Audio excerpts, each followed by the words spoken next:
This Notebook LM video discusses the spiritual mission of the Christian Church and historical Gnostic critiques of emerging religious authority. Their writings describe leaders as dry canals, spiritually empty, while they emphasize personal spiritual knowledge, gnosis, as the path to divine understanding, making priestly mediation unnecessary. So what if the biggest threat to a church didn't come from the outside, but from a radical reimagining of its very purpose, and maybe even its God?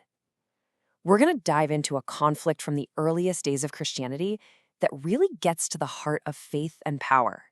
It's a clash of ideas that honestly still echoes today.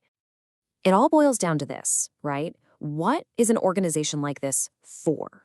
Is it all about the outward mission, or over time, does the need to just survive, to maintain the machine, does that end up taking over?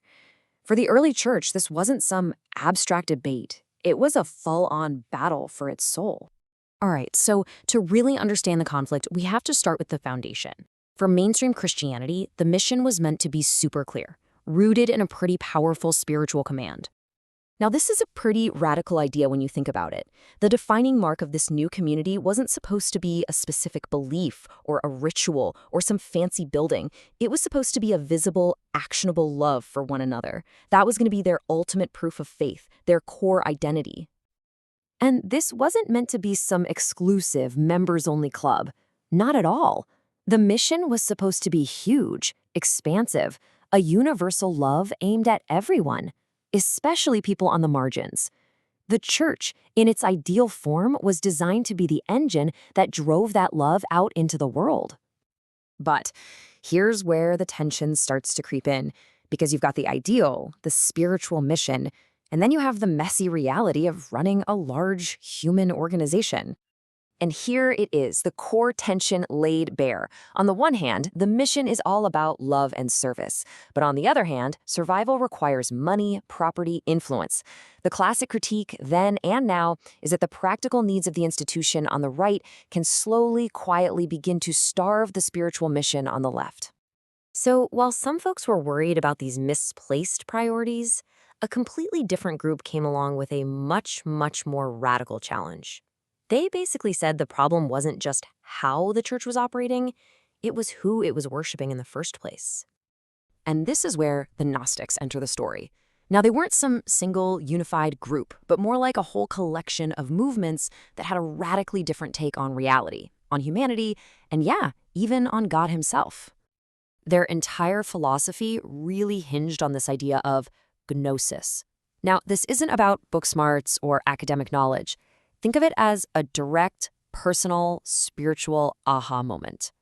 For them, salvation wasn't about having faith in a creed or obeying some institution. Nope, it was about finding the divine spark inside yourself. And you can see right away why this was such a massive threat to the growing church, right? I mean, if every single person has the potential for a direct line to God through gnosis, then what's the point of a priest? What does a bishop even do? Suddenly, that whole hierarchy looks kind of pointless. But hold on, because their challenge went even deeper than that. This wasn't just about cutting out the middleman. It was about rejecting the very God that the whole hierarchy claimed to represent. The Gnostics introduced this pretty wild idea. They looked around at a world full of suffering and ignorance and thought, there's no way a perfect being made this. So they concluded that the creator of our flawed material world was not the ultimate true God. They called this creator the demiurge, and they basically said, that's the God of the Old Testament.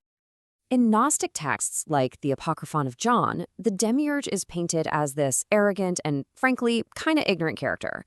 He makes this huge declaration thinking he's the only God out there, completely clueless about the true spiritual realm that exists way beyond him. The contrast here couldn't be more extreme.